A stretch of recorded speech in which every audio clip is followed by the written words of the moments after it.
हम पढ़ रहे हैं कक्षा 7 का पाठ 7 पापा खो गए। ये एक मराठी नाटक है और इस नाटक के लेखक है विजय तेंदुलकर। इस नाटक के पात्र है बिजली का खंभा, पेड़, लेटर बॉक्स, कौवा, नाचने वाली लड़की और आदमी। देखिए नाटक का दृश्य कैसा है। सड़क, रात का समय, समुद्र के सामने फुटपाथ, वहीं पर एक बिजली का खंभा, एक पेड़, एक लेटर बॉक्स, दूसरी ओर धीमे प्रकाश में एक सिनेमा का पोस्टर पर नाचने की भंगिमा में एक औरत की आकृति, समुद्र से सनसनाती हवा का बहाव, दूर कहीं कुत्तों के भौंकने की आवाज़। ये नाटक का दृश्य है कि एक सड़क है और रात्रि का समय है, समुद्र है और समुद्र के सामने लोग टहलते हैं, वह फुटपाथ है। वहीं पर एक बिजली का खंभा भी है और एक पेड़ है और एक लेटर बॉक्स यानी जो डाकघर का होता है वो जिसमें पत्र डालते हैं तो लेटर बॉक्स हो गया। दूसरी ओर धीमे प्रकाश में एक सिनेमा का पोस्टर, हल्का हल्का सा प्रकाश हो रहा है और वहाँ पर एक पोस्टर लगा हुआ है, सिनेमा का, फिल्म का पोस्टर लगा हुआ है। जो पहले सिनेमा चला करते थे नाटक के, तो उसका पोस्टर लगा है। पोस्टर पर एक नाचने की भंगिमा में एक औरत की आकृति है। पोस्टर पर एक फोटो छपी है, आकृति छपी है, जिसमें एक औरत नाचने की भंगिमा में भाव मुद्रा में नाचने की आकार में छपी हुई तस्वीर है। समुद्र से सनसनाती हवा का बहाव और समुद्र से हल्की हल्की ठंडी ठंडी हवा बह रही है सनसनाती हुई, और दूर कहीं कुत्तों के भौंकने की आवाज़, और दूर से हल्की हल्की कुत्तों के भौंकने की आवाज़ आ रही है। अब ये जो पात्र है ये सजीव पात्र के रूप में, निर्जीव पात्रों को सजीव पात्रों के रूप में लिया गया है। देखिए अब खंबा, नाटक शुरू करते हैं। खंबा कहता है जम्माही रोकते हुए, राम राम राम, रात बहुत हो गई। ये खंबा कह रहा है, जम्माई कहते हैं जैसे हम उबासी लेते हैं, उसे शाम का समय, रात का समय है, नींद आ रही है, तो जम्माई रोकते हुए कहते हैं अरे राम राम राम, बहुत ज़्यादा रात हो गई है, रात बहुत हो गई है, सोने का समय हो गया। तो पेड़ कहता आजकल की रातें कैसी है, बीतने में ही नहीं आती। दिन तो कैसे न कैसे हड़बड़ी में बीत जाता है, लेकिन रात को बड़ी बोरियत होती है। तब भी बरसात की रातों से ये रातें कहीं अच्छी है पेड़ राजा। बरसात की रातों में तो रात भर भीगते रहो, बादलों से आने वाले पानी की मार खाते रहो, तेज हवाओं में भी बल्ब को कसकर पकड़े बराबर एक टांग पर खड़े रहो। बिल्कुल अच्छा नहीं लगता। उस वक्त लगता है इससे तो अच्छा था न होता बिजली के खंभे का जन्म। बल्ब फेंक, तब दूर कहीं भाग जाने को जी होता है। देखिए खंबा जम्माही रोकते हुए, उबासी रोकते हुए कहता है कि राम राम राम, रात बहुत हो गई है, नींद आ रही है, आंखें मसल रहा है। तो पेड़ कहता है कि अरे यार, ये पता नहीं आजकल की रातें ही कैसी है, ये जल्दी बीतने में ही नहीं आती, बहुत लंबी रातें होती है, बीतती ही नहीं है।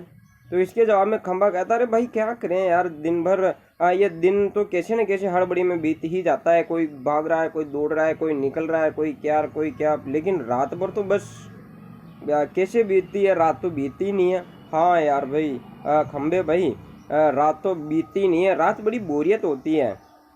दिन तो निकल ही जाता है, कोई ना कोई निकलता रहता है तो मनोरंजन होता रहता है, लेकिन रात निकलती नहीं है। तो खंबा कहता है भाई देखो यार, ये जो रातें हैं ना अभी की, ये रातें तो फिर भी ठीक है, ये बरसात की रातों से तो कई अच्छी रातें हैं पेड़ राजा। तुम कह रहे हो कि ये रात अरे यार बोरियत होती है, ये रातों में मन नहीं लगता, लेकिन भैया देखो पेड़ राजा, ये रातें तो बरसात की रातों से तो कहीं ज़्यादा अच्छी है। बरसात की रातों में तो देखो ना क्या हाल होता है, रात भर भीगते रहो, बरसात होती रहती है बरसात की रात में, अब रात भर भीगते रहो, जाए भी कहाँ, छुपे भी कहाँ, बादलों से आने वाले पानी की मार खाते रहो। बादलों से जो पानी आता है वो डायरेक्ट गिरता है हमारे ऊपर, उसकी पानी की मार क्या काम ही क्या है। बरसात की रातों में खड़े रहो, बरसात की रातों में पानी आ रहा है, पानी पड़ रहा है सिर पर, और तेज़ हवाओं में बल्ब को कसकर पकड़े रहो। आंधी तूफान तेज़ हवाएं चलती है बरसात में, और उस बरसात में ये जो बल्ब लगा है ना मेरे ऊपर, इस बल्ब को कसकर पकड़े रहो, कहीं गिर ना जाए। कसकर पकड़ा रहता हूँ भैया, ऐसा हाल है। और बराबर एक टांग पर खड़े रहो, बिल्कुल अच्छा नहीं लगता, और एक टांग पर मैं खड़ा खड़ा थक जाता हूँ। एक टांग पर बल्ब को पकड़कर ऐसे पकड़ के खड़ा रहता हूँ एक टांग पर और हिलता भी नहीं। ये बरसात की रातों का हाल है भैया। उस वक्त ऐसा लगता है कि अरे क्या यार, मेरी भी क्या ज़िंदगी है। ये इससे तो अच्छा ये होता है कि बिजली के खंभे का जन्म ही ना होता, बिजली का खंभा ही ना बनता और काम में यहाँ खड़ा रहता रात भर, बरसात की रातों में, गर्मी की रातों में, लू में। मैं यहाँ खड़ा, ये सारा बरसा इनका बिजली का जन्म हुआ और खंभे का जन्म हुआ और देखो मेरे को परेशानी आ पड़ी। अब ऐसा लगता है जैसे बल्ब को फेंक दूं कहीं दूर और तब कहीं दूर भाग जाने को जी चाहता है। इस बल्ब को यहाँ से फेंक कर छोड़कर ऐसा लगता है कहीं दूर भाग जाऊं।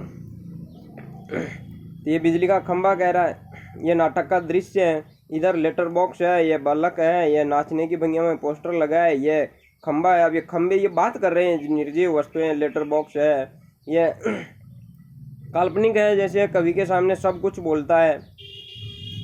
फिर पेड़ कहता है, मुझ पर भी एक रात आसमान से गड़गड़ाती बिजली आकर पड़ी थी। अरे बाप रे बाप, वो बिजली थी या आफत?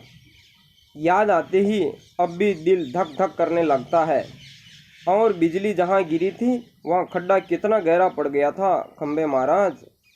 अब जब कभी बारिश होती है तो मुझे उस रात की याद हो आती है, अंग थर थर कांपने लगते हैं। पेड़ कह रहा है, अरे भैया तुम्हारी कहानी सुना रहे हो, लेकिन मेरी भी कहानी सुनो। उस बरसात की रातों की तुम बात बता रहे हो कि मैं ऐसे बल्ब को पकड़ के खड़ा रहता हूँ और एक टांग पे खड़ा रहता हूँ, तो मेरी भी कहानी कोई कमज़ोर नहीं है। मुझ पर भी एक रात आसमान से गड़गड़ाती हुई बिजली आकर पड़ी। मेरे ऊपर बिजली गिर गई थी भैया। आसमानी बरसात में जो बिजली कड़कड़ाती है तो फिर बिजली गिरती है कहीं ना, तो मुझ पर आकर गिर गई थी। अरे बाप रे बाप, वो बिजली थी या आफत? बहुत समस्या हो गई भैया, वो आफत आकर पड़ी मेरे ऊपर। याद आते हैं आज भी दिल धक धक करने लगता है, दिल की धड़कन बढ़ जाती है। ओ हो, उस दिन तो मर गए होते, बच गए भैया, बच गए। आज भी दिल धक धक करने लगता है। और जहाँ बिजली गिरी थी ना खंबे भैया, वहाँ देखो खड्डा कितना गहरा पड़ा। अरे राम राम, इतना गहरा खड्डा पड़ गया भैया, मैं नीचे देखूं तो चक्कर आने लग जावे, इतना गहरा खड्डा पड़ गया खंबे महाराज। तुम अपनी कहानी सुना रहे हो। अब जब कभी बारिश होती है तो मुझे उस रात की याद हो आती है। अब जब भी बारिश आती है तो मैं तो कांपने लगता हूँ भैया पहले, और भगवान उस दिन बिजली गिरी वैसी बिजली फिर न गिरना। अंग थर थर कांपने लगता है, शरीर मेरा कांपने लग जाता है, मेरा अंग, पत्ते, डालियाँ कांपने लग जाती है बरसात के दिनों में। उस दिन की याद आ जाती है। खंभागत, मेरी तबीयत ही लोहे की है जो मैं बीमार नहीं पड़ता, वरना कोई भी इस तरह बारिश, ठंडी धूप में खड़ा रहे तो ज़रूर बीमार पड़ जाएगा या नहीं। कितने दिन बीत गए, कितनी रातें, लेकिन मैं बराबर इसी तरह खड़ा हूँ। छे चुंगी कि यह नौकरी भी कोई नौकरी है। तो खंबा कहता है, जैसे पेड़ ने कहा ना भैया, ऐसे ऐसे मुझ पर बिजली गिर गई। अरे यार पेड़ भैया, पेड़ राजा, मेरी तबीयत, मेरा शरीर ही लोहे का बना है, इसलिए मैं बीमार नहीं पड़ता। मेरा तो शरीर ही लोहे का बना है ना, मेरी तबीयत, शरीर, स्वास्थ्य, ये सब किसका है? लोहे का है, इसलिए मैं बीमार नहीं पड़ता। वरना कोई इस तरह बारिश में मेरी तरह कोई देखो बारिश में खड़ा होकर देखे, ठंड में खड़ा होकर देखे, धूप में खड़ा होकर देखे, दिन में लू चलती है उसमें खड़ा होकर देखे, जब बर्फ़ गिरती है ऊपर से ठंड के दिनों में मैं ऐसे कैसे खड़ा रहता हूँ, इसमें खड़ा होकर देखें तो ज़रूर वह बीमार पड़ जाएगा। बताओ पड़ जाएगा कि नहीं? बताओ ना, तुम ही बताओ पेड़ राजा, तुम भी जानते हो, पड़ जाएगा ना बीमार। कितने दिन बीत गए मेरे को यहाँ, इस तरह मैं बिल्कुल खड़ा का खड़ा हूँ। कितने दिन बीत गए, सालों बीत गए, कितनी रातें गुजर गई, कितनी रातें बीत गई, कितने दिन बीत गए, लेकिन मैं बराबर इसी तरह खड़ा हूँ। वह लंबी ठंडी सांस छोड़कर कहता है, हो कितने दिन बीत गए। ये चुंगी की नौकरी भी कोई नौकरी है? चुंगी की नौकरी वहीं खड़े रहो, डटे रहो, कोई आ रहा है कोई जा रहा है, क्या उससे चुंगी वसूल करनी है तो उसे वहीं सतर्क खड़ा रहना पड़ता है चुंगी वाले को। तो इस तरह ये कोई चुंगी, मेरी तो नौकरी कैसी हो गई, चुंगी की तरह हो गई, ये भी कोई नौकरी है क्या? तो पेड़ कह रहा है, अपने पत्तों का कोट पहनकर मुझे सर्दी, बारिश या धूप में उतनी तकलीफ नहीं होती, तो भी तुमसे बहुत पहले का खड़ा हूँ मैं यहाँ। देखो, मैं अपने पत्तों का कोट पहनकर मुझे सर्दी, बारिश या धूप में उतनी तकलीफ नहीं होती। मैं अपने पत्तों का कोट पहना हुआ हूँ, पत्ते ही पत्ते हैं चारों तरफ मेरे, ये कोट पहन लेता हूँ मैं भैया। सर्दी आती है तो मुझे सर्दी से बचाव होता है, बारिश आती है तो बारिश से मेरा बचाव हो जाता है, धूप आती है धूप से भी मेरी बचाव होती है। तो इन सब से यही है, जो मेरा पत्तों का कोट है ना, इससे मेरा बचाव हो जाता है। और फिर देखो, मैं तुमसे कितने वर्षों पहले से यहाँ खड़ा हूँ भैया, तुम तो अभी आए हो। मैं तो कई सालों से, कई वर्षों से, तुमसे कई वर्षों पहले मैं यहीं ऐसा का ऐसा ही खड़ा हूँ। यहीं मेरा जन्म हुआ, इसी जगह मेरा बीज यहीं उगा था भैया, मेरा जन्म यहीं हुआ था, मेरा बचपन यहीं गुजरा है इसी जगह। मैं बचपन से इसी जगह खड़ा हूँ, वर्षों बीत गए।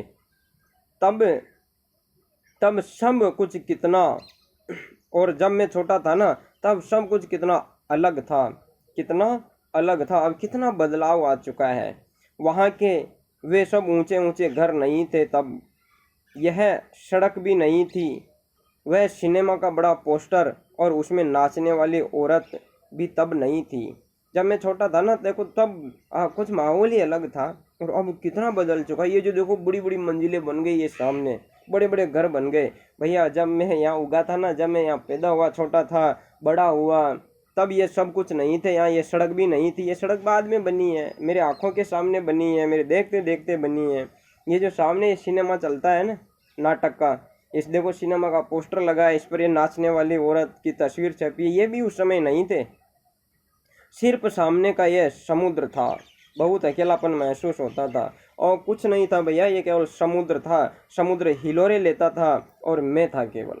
अकेलापन महसूस होता था, कोई बात करने वाला नहीं, कोई पास में खड़ा नहीं, कोई मैं अकेलापन महसूस करता था। मैं अकेला ही था बस, और कुछ नहीं था। सामने समुद्र हिलोरे लेता था। तुम्हें जब यहाँ लाकर खड़ा किया गया तो सोचा, चलो कोई साथी तो मिला, इतना ही सही। भाई खंबा है यार लोहे का, कोई बात नहीं भाई, मेरा साथी हुआ, यहाँ मैं खड़ा हूँ अकेला, ये खंबा एक और खड़ा होगा। तब मेरे मन में कुछ सांत्वना आई, कुछ शांति आई कि चलो भाई, कोई तो साथी आ गया है मेरे पास, और मन को शांति मिली। चलो इतना तो हुआ, मैं तो अकेला ही था ना। फिर तुम्हें यहाँ लाकर गाड़ दिया गया, लेकिन वो भी कहाँ। तुम शुरू शुरू में मुझसे बोलने को ही तैयार नहीं थे। मेरे मन में तो अच्छा लगा था कि चलो यार, ये खंबा आया, ऐसे दोस्त बनाऊंगा, मैं अकेला ही हूँ। लेकिन क्या मैंने क्या सोचा था, तुम क्या निकले। शुरू शुरू में आए तो तुम बड़े अक्कड़ में थे, मुझसे बोलने को तैयार नहीं थे।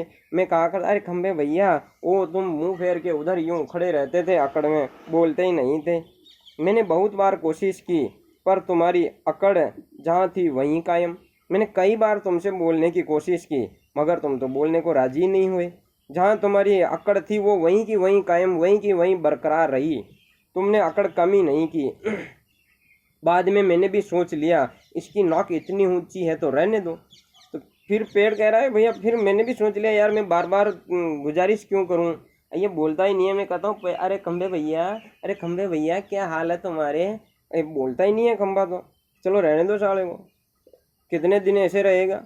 ये बहुत ऊंची नाक है, यानी इसे तो बहुत घमंड है, इसके घमंड को रहने दो। मैंने भी कभी आवाज़ नहीं लगाई, और फिर मैंने तो तुम्हें आवाज़ लगाना ही छोड़ दिया। हाँ, फिर मैंने भी कभी आवाज़ नहीं लगाई। हाँ, मैंने तो छोड़ ही दिया तुमसे बात करना ही, फिर क्योंकि तुम बोला ही नहीं करते थे।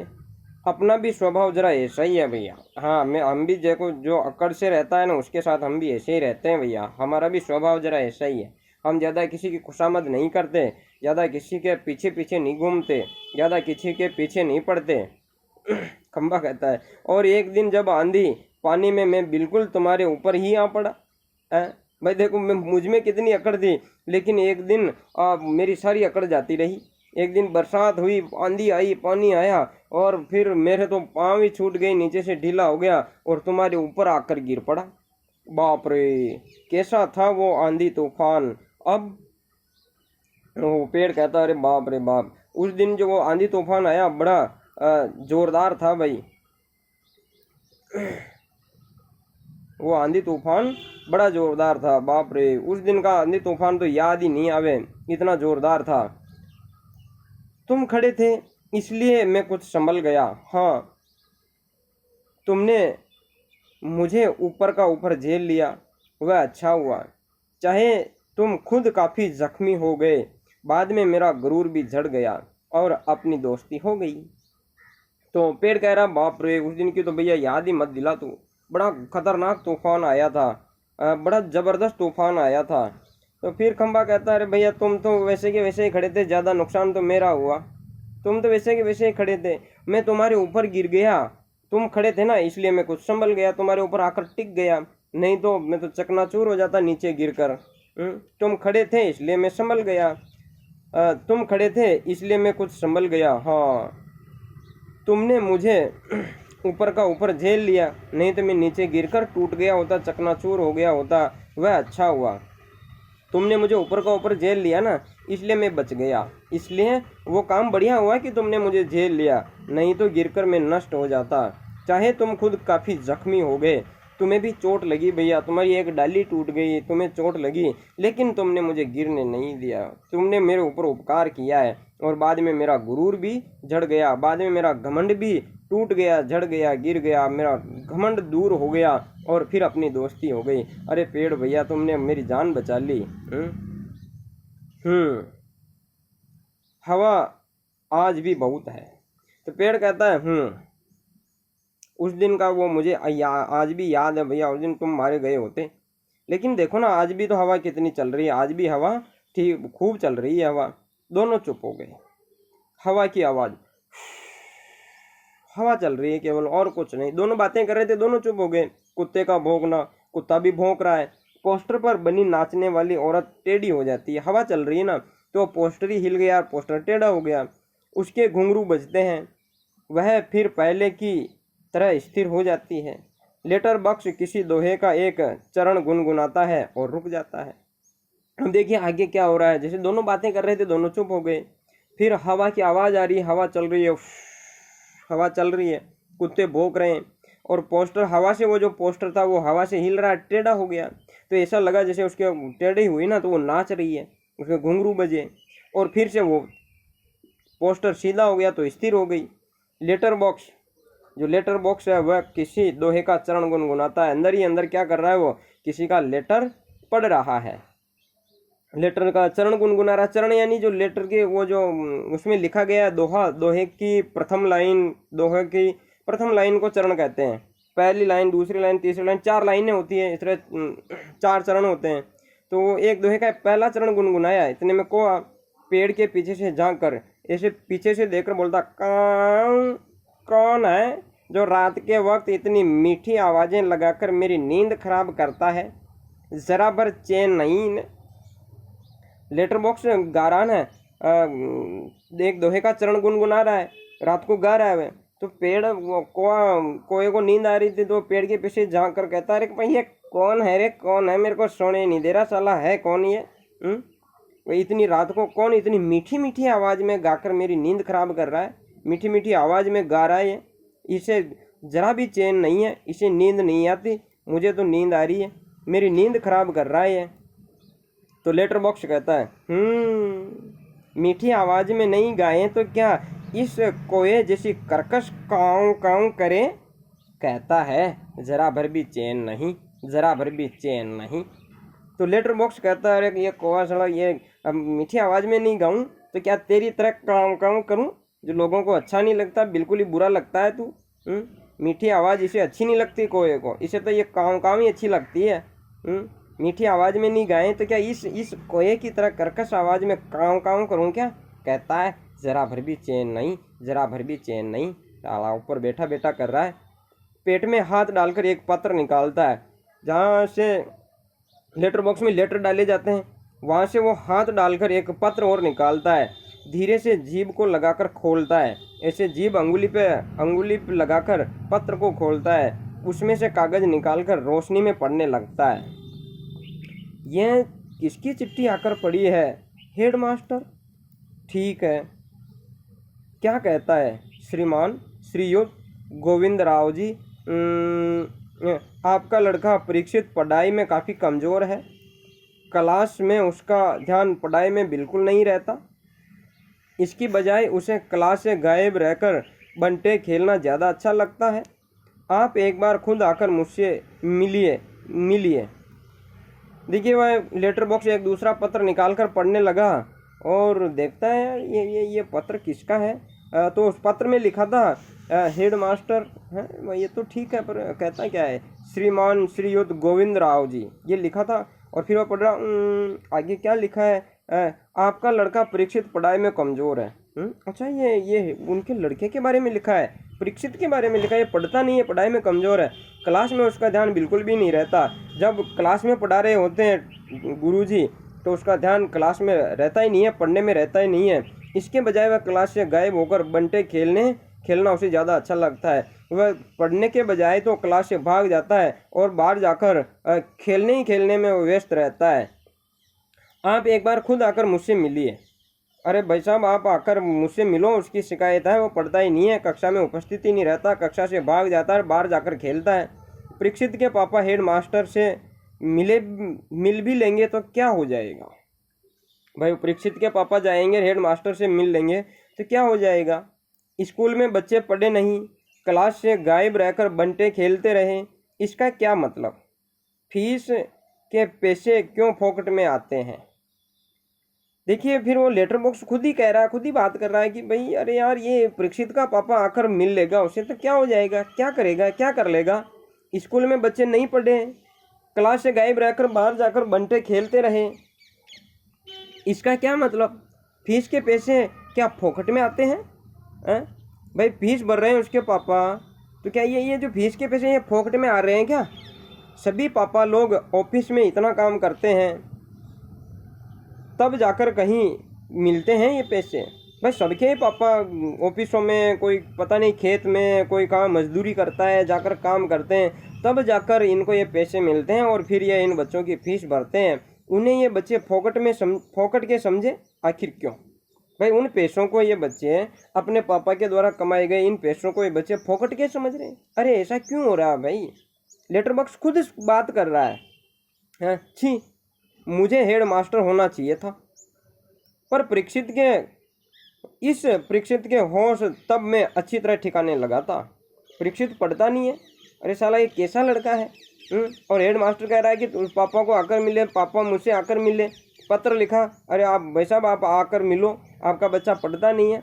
वो आकर मिलेगा तो भी करेगा क्या यार, ये बच्चे ही इतने लापरवाह हो रहे हैं। ये परीक्षित इतना लापरवाह क्यों, ये बच्चे इतने लापरवाह क्यों हैं। इनके पापा न जाने कैसे कैसे पैसे कमा कर लाते हैं और ये बच्चे उन पैसों को फोकट का समझ रहे हैं। अरे मैं हेड मास्टर होता ना तो मैं इस परीक्षित के होश ठिकाने लगा देता, तब पता चलता इस परीक्षित को कि पढ़ना क्या होता है और यह घर वाले जो पैसे कमाते हैं वो कैसे कमाते हैं। वह पत्र रखकर दूसरा पत्र निकालता है, ये किसका है। वह उस पत्र को रख दिया और दूसरा पत्र निकाल कर देख रहा है कि अरे यार ये पत्र किसका है। खंबा कहता है क्यों लालताऊ, आज किस किस के पत्र चोरी चोरी पढ़ते रहे। अरे लालताऊ कौन, लेटर बॉक्स लाल रंग का होता है ना, तो वो कह रहा है कि लालताऊ अरे आज किस किस का पत्र चोरी से पढ़ते रहे तुम, चोरी छिपे पत्र पढ़ते हो। लेटर बॉक्स आश्चर्य,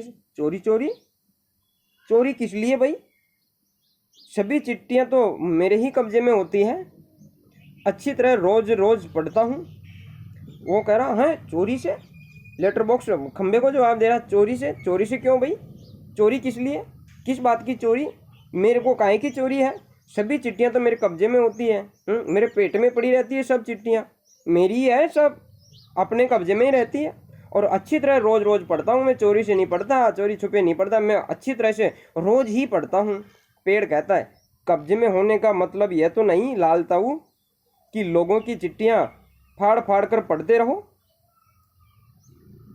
पोस्ट मास्टर को पता चल गया तो पेड़ कह रहा है, और वो कह रहा था ना लेटर बॉक्स, अरे भैया चोरी की क्या बात है, सब चिट्ठियां मेरे ही कब्जे में रहती है, मेरे पेट में पड़ी रहती है, तो मैं जब चाहूँ तब पढ़ लूँ। अरे भैया तेरे कब्जे में है तो इसका मतलब यह तो नहीं ना कि तू हर किसी की चिट्ठियां ऐसे खोल कर ऐसे फाड़ फाड़ कर पढ़ते रहो। और जिस दिन पोस्ट मास्टर को पता चल जाएगा ना वो चिट्ठियां ले जाने वाला, तो फिर देखना तेरी क्या हालत करेगा। लेटर बॉक्स कहता है चलता है पता तो चल जाने दो, मेरी तरह यहाँ दिन रात बैठकर दिखाएं तब पता चले।